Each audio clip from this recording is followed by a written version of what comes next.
Hello बच्चों, आज हम लोग समझेंगे कंडीशनल प्रोबेबिलिटी।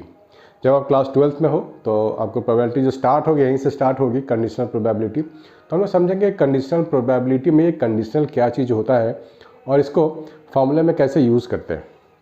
सबसे पहली बात आपको मैं फार्मूला समझाऊंगा, उसके बाद कुछ एग्जाम्पल देख लेंगे। तो इंट्रोडक्शन वीडियो में बना रहा हूँ ताकि आपका बेसिक इंट्रोडक्शन हो जाए। हमारे पास कोई सैम्पल स्पेस है और इसी सैम्पल स्पेस के दो इवेंट हैं, राइट। एक ही सैंपल स्पेस है, उसके दो इवेंट हैं, जैसे कि ए और बी।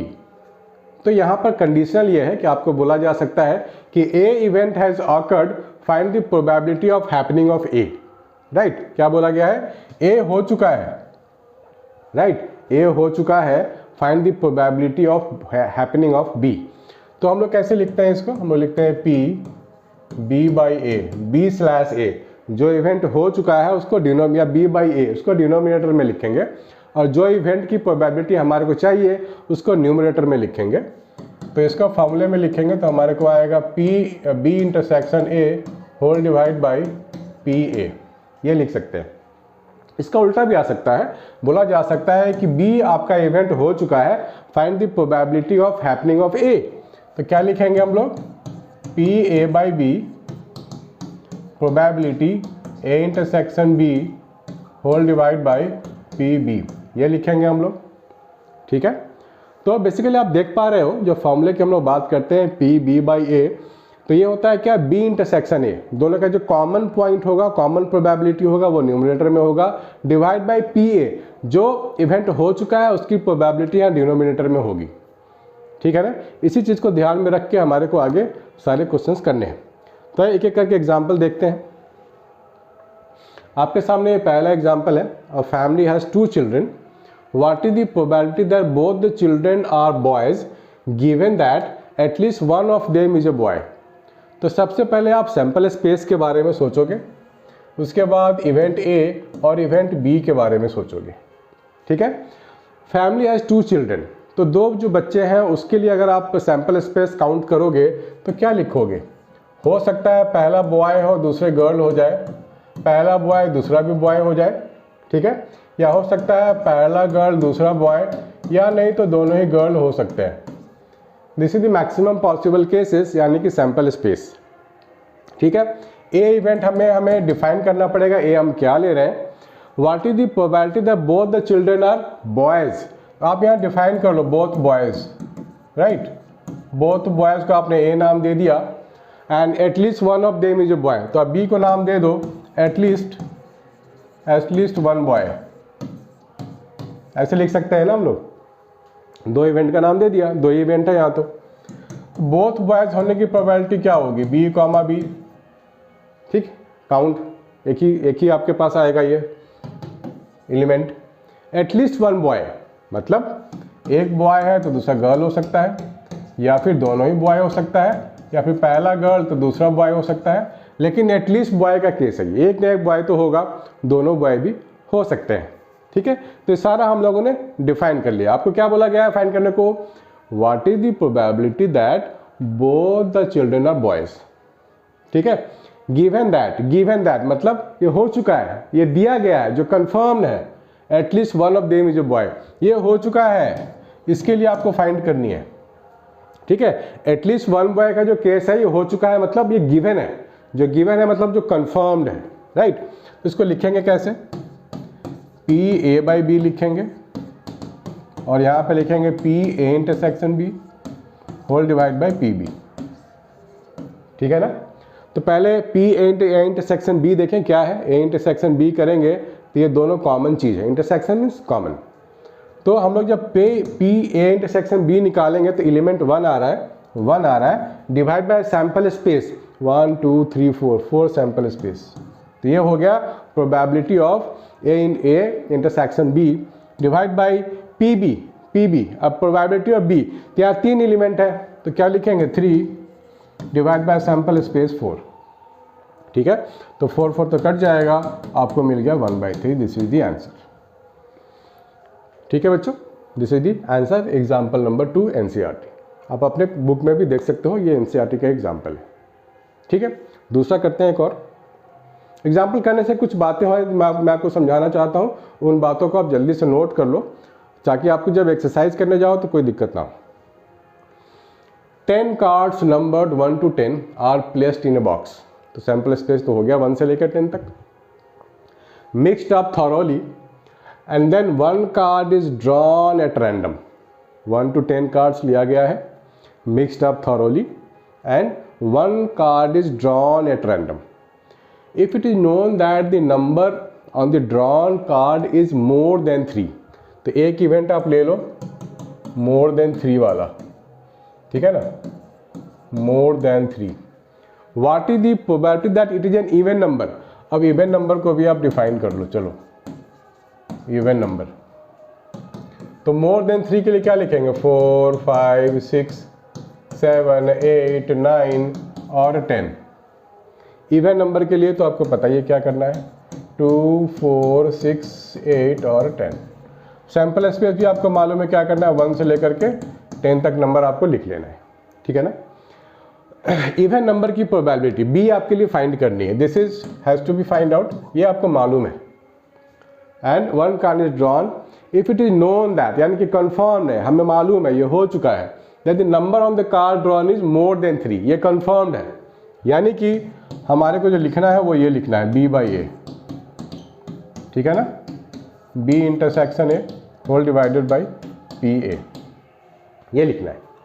अब देखो आप B इंटरसेक्शन A करोगे तो क्या मिलेगा, 2, 4, 6, 8, 10 में से क्या 4 मैच कर रहा है, 6, 8, 10 मैच कर रहा है, कितना 2, 4, 6, 8, 10, 4 नंबर इज मैचिंग, तो आप लिखोगे 4 डिवाइड बाई 10। सैम्पल स्पेस तो सेम है। PA के लिए 1, 2, 3, 4, 5, 6, 7, ये हो जाएगा 7/10, राइट। सो आंसर इज 4/7, है ना, इजी, ठीक है ना, बातें समझ में आ रही है। इंटरसेक्शन पहले निकाल लिया, जो जो मैच करता है उसको लिख लो, डिवाइड बाय सैम्पल स्पेस कर दो, यही काम यहाँ भी है। प्रोबेबिलिटी A के लिए हम लोगों ने किया, A में कितने एलिमेंट है, 7 एलिमेंट है, 7 divide by sample space, very simple, ठीक है। आगे बढ़ते हैं थोड़ा। In a school, there are 1000 students, out of which 430 are girls. It is known that out of 430, 10% of the girls study in class 12th. तो sample space तो 1000 हो गया, right. 430 are girls. It is known that out of 430, 10% of the girls study in class 12th. ये known है, 10% of girls, यानी कि 430 में से ये क्लास 12th में है, ठीक है, ये नोन है, ये मालूम है, गिवन है। What is the probability that a student chosen randomly study in class 12, given that chosen girl is a student.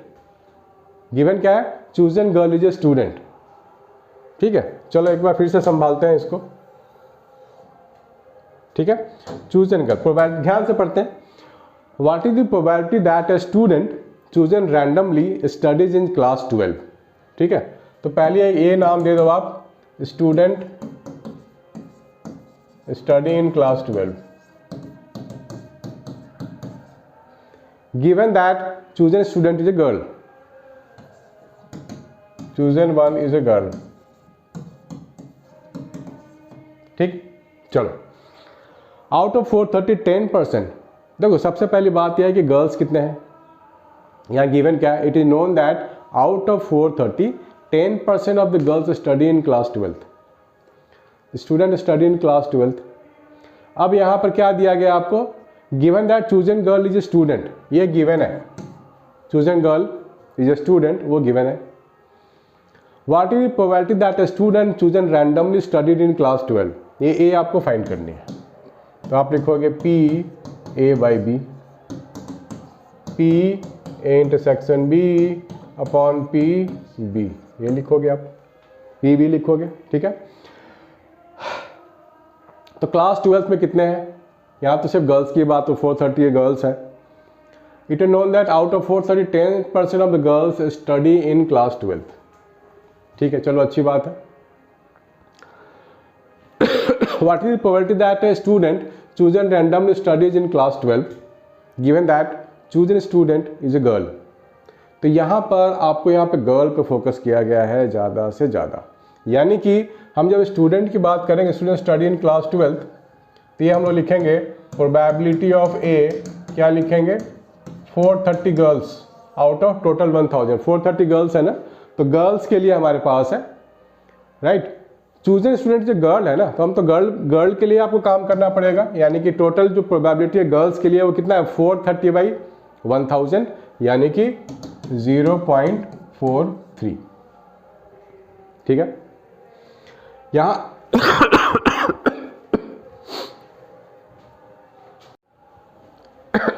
Sorry बच्चों, डिस्टर्ब हो गया बीच में। हाँ, तो हम लोग बात कर रहे थे कि 430 टोटल गर्ल्स हैं और हमारे को निकालनी है what is the probability that a student chosen randomly studies in class 12 given that it is a girl student. तो यहाँ पर हम लोग बात करेंगे अब ए इंटरसेक्शन बी के लिए, राइट। ये है total girls, total student girls in class 12, ये है। अब यहाँ पर हम लोग ए इंटरसेक्शन बी की जो बात करेंगे, ए इंटरसेक्शन बी, इसमें से क्या है 10% गर्ल्स स्टडी इन क्लास 12। 430 तो टोटल गर्ल है, अब 10% तो हम उसी में से लेंगे ना, तो इंटरसेक्शन तो 10% हो गया, राइट। तो किसका 10%? 430 का 10%, राइट। तो वो हो गया 43। लेकिन mind it, sample space original वाला ही रहेगा। मैंने शुरू में ही कंडीशनल प्रोबेबिलिटी में बताया था, बिल्कुल शुरू में स्टार्टिंग में, कि सैंपल स्पेस सेम होगा, उसी में से 2 इवेंट निकलते हैं, ये, right. 10% study class 12 girls, 10% 12th की बात हो रही है। टोटल 1000 है, 430 गर्ल्स है टोटल, लेकिन 12th में कितने हैं 10%, ठीक है ना। टोटल गर्ल्स की प्रोबेबिलिटी ये थी 10%, 430 का है, 10% निकालना पड़ेगा हमारे को ना, गर्ल्स तो 430 है, तो ये हो जाएगा 0.043, ठीक है ना, इंटरसेक्शन। बढ़िया, चलो अब इसके यहाँ डाल दो 0.043 डिवाइड बाई 0.43, तो ये हो गया 0.43 इन टोटल, ठीक है ना। इसी चीज़ को आपको समझना है, फॉलो करना है। एक और एग्जाम्पल कर लेते हैं। A die is thrown 3 times, a die is thrown 3 times, events A and B are defined as below. ठीक है, 3 डाई फेंक रहे हैं। देखो बेटे, मैंने पहले भी बताया था कि जब डाई फेंकते हैं ना, जब डाई फेंकते हैं या क्वाइन फेंकते हैं तो सैंपल स्पेस कैसे लेते हैं? डाई के लिए सैंपल स्पेस हम लोग कैसे लेते हैं? डाई में 6 फेस होते हैं, डिवाइड बाय पावर n लेते हैं। पावर कितने टाइम? 3 टाइम्स फेंका गया है तो n की वैल्यू 3 है, ठीक है ना। 10 बार फेंकेंगे तो n की वैल्यू 10 ले लेंगे, 3, दैट मीन्स 216। अब इतना कौन लिखेगा, जरूरत भी नहीं है लिखने की। ए क्या है? 4 on the third die, 3 die है, थर्ड डाई में थ्रो में क्या आ रहा है? 4 आ रहा है। ये भी बहुत बड़ा बनेगा, मैं एग्जाम्पल के तौर पे लिख रहा हूँ 2-4। जैसे पहला में 1 आ जाए, दूसरा में 1 आ जाए, तीसरा में 4 आ जाए, पहला में 1, दूसरा में 2, तीसरा में 4, ऐसे बहुत सारे कॉम्बिनेशन बनने वाले हैं, राइट, बहुत सारे बनने वाले हैं। ध्यान से देखते रहो। बी क्या है? 6 on the first, 5 on the second, 6 on the first, 5 on the second, third में तो 1 भी हो सकता है, राइट। 6 और 5 को फिक्स करना पड़ेगा फर्स्ट और सेकेंड में, थर्ड में 2 आपको लेना पड़ेगा, फिर 3 ले सकते हैं, तो ऐसे ऐसे करके 4, चलो सारे ले लेते हैं। 6 5 4, 6 5 5, 6 5 6, कितने हो गए? 1 2 3 4 5 6, ठीक है ना। ओके, ये 4 वाला इन्वॉल्व है, 4 ऑन द थर्ड इसमें रहेगा ही, 4 मेंटेन रहेगा, बाकी ये 1 2 2 1 1 5 भी चेंज होता रहेगा। तो यहाँ पर जब ए इंटरसेक्शन बी की बात करेंगे तो सैंपल स्पेस तो सेम रहेगा ना, इसमें कोई वो नहीं है। 4 वाला पकड़ो, यहाँ से एक 4 वाला ये पकड़ में आया है, थर्ड वाले में भी 4 होना चाहिए, ठीक है ना। तो यही एक सैंपल स्पेस आएगा, यही एक कॉमन एलिमेंट आएगा ए इंटरसेक्शन बी, ठीक है ना, और तो नहीं आएगा, यही आएगा। तो आपको क्या चाहिए? Find the probability of A given that B has already occurred. B has occurred, आपको लगाना है A P A by B, P A intersection B upon P B. अब ए इंटरसेक्शन बी करोगे तो एक एलिमेंट है, तो आप क्या लिखोगे? 1 डिवाइड बाई 216, ठीक है। पी बी, बी में कितने 1 2 3 4 5 6 हैं, 6 डिवाइड बाई 2 216, ये हो गया 1/6 ठीक है ना। तो इस तरीके से हम लोग चीज़ों को समझते हैं और करते हैं। तो कंडीशनल प्रोबेबिलिटी का ये इंट्रोडक्शन है बच्चों, आगे वीडियोस जारी रहेंगे और आपको पूरा का पूरा एनसीईआरटी बहुत ही अच्छे से एक्सप्लेन करके मिलेगा ताकि आपको मज़ा आ जाए, और पास्ट ईयर बोर्ड्स के पेपर भी करेंगे हम लोग। बाय बच्चों, टेक केयर।